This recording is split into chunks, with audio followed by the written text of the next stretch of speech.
Before we continue, we invite you to follow our channel, the only American show reporting live from Ukraine every day. Later today, President Zelensky will go to the White House to have a talk with President Biden. And Joseph Lindsley is in Ukraine. Let's talk about what's going to happen today. And also, Joe, there seems to be more skepticism in the United States about Ukraine's victory plans. The idea that this is a war of attrition coming under some scrutiny now. What are you hearing?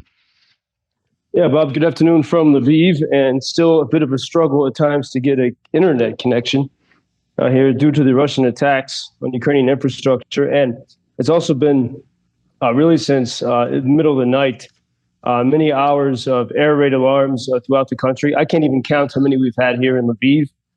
Sometimes the all clear alarm will sound, and then a few minutes later, the alarm comes back on again. And, it's amazing. I was talking with people at a cafe when that was happening, and people just kind of smile and laugh, even though we knew that there were reports that the Russians had launched Kinzhal hypersonic missiles.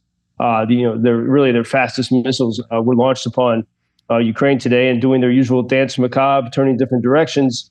It seems that they're hitting things kind of in the interior west of the country, not as far as Lviv, but they're not hitting cities today, which means they're probably looking for infrastructure or military targets. And, as we look at the situation with the United Nations, the meeting in New York, and then what's happening in Washington, we see a congealing of a strong stance for Ukraine among other countries. And we see, I think, a weakening in the U.S. For example, Javier Milei, who's the fairly new president of Argentina, in his speech to the United Nations, I guess it was last night, he said, Argentina traditionally has been neutral. He said, we are not neutral anymore under his leadership. He said, Argentina stands firmly with Ukraine and with Israel and with Taiwan.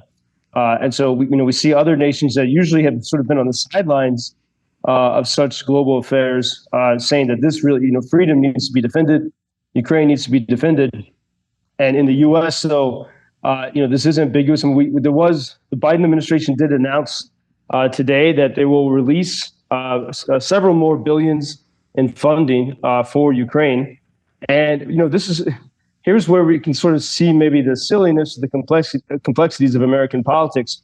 So the headlines say that, it's more billions for Ukraine, which is precisely the thing that Donald Trump, for example, at his rally yesterday in Mint Hill, North Carolina, or, Tucker Carlson and other detractors of Ukraine, they're saying that they're sick and tired of all this money being spent. And at the same time, the White House says they're sending more, but that's not actually accurate. The White House is simply approving the use of money that Congress already approved of. So in other words, when we think of the billions that's been allegedly allocated to Ukraine, this is not something new. This is already within those billions. But because the White House is not careful in how they say that, it becomes easy fodder for the opposition to Ukraine in the United States. And it's really unfair to Ukraine. And furthermore, it's not additional, it's not new, it's not actual dollars that are, being stuffed into Zelensky's pockets, which is what Trump was trying to suggest yesterday in North Carolina. It's actually the valuation of old equipment, because the United States does not send Ukraine new stuff. It's always old stuff. Even the F-16s, it's older gear and weapons. And then some of that money is also used to buy American new weapons. And so we see from the administration an unwillingness to be precise in their spending and their plans for Ukraine, which only right now is serving to fuel the opposition led by Trump. And so on the American side, Ukraine is getting beaten up, I think, pretty heavily on the public relations side, even as leaders in South America, leaders in Europe are rallying even more strongly to Ukraine's cause. Yeah, I think because right now there doesn't appear to be a shared vision of what a victory plan would look like in Ukraine. That, along with Putin's continued nuclear warnings, and then the question about the money and breaking it down, to get to the real fact that you present, it's quite a controversy now, Joseph. Let me share a couple of messages from listeners on the text line. I love the soldiers' music in Joseph's report, especially the first song. It ends with a word that means "I shall win." And a question for you: how do you reach out to the Ukrainian singing soldiers while they're in the United States? Can we do that? Is there a way?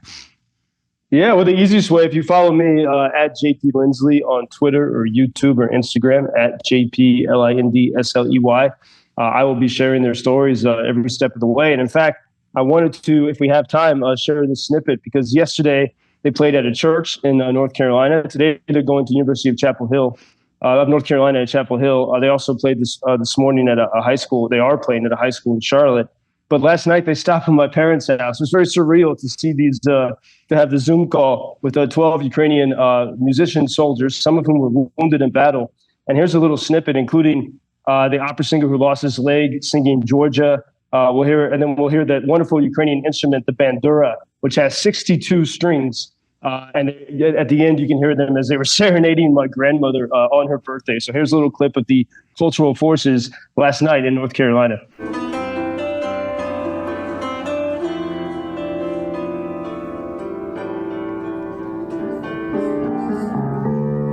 Other eyes. Somebody else is in the room, but you can't see these little dreams I see. The room is bare.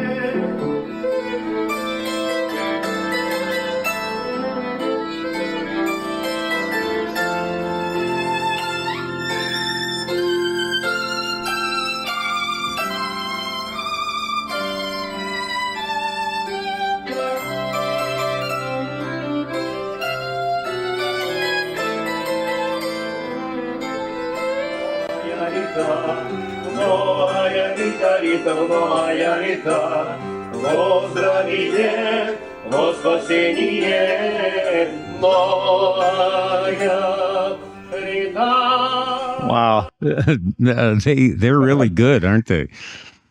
Yeah, they're really, from different genres of music. And, keep in mind, some of these guys have really seen, the hell of war, but they still have that spirit in their voice. And that instrument, the bandura, has 62 strings, which, as one of the musicians was, my dad was asking them about that.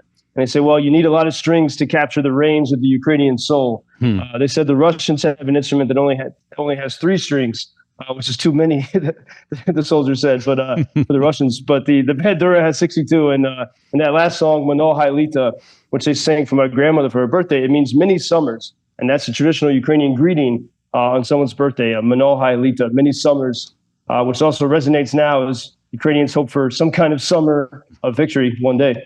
Yes, winter is coming. And those social media addresses, by the way, that Joseph mentioned are all posted. Just go to WGNradio.com on our Sirott Show page. Joseph, thank you for bringing us some of that Ukrainian soul this morning.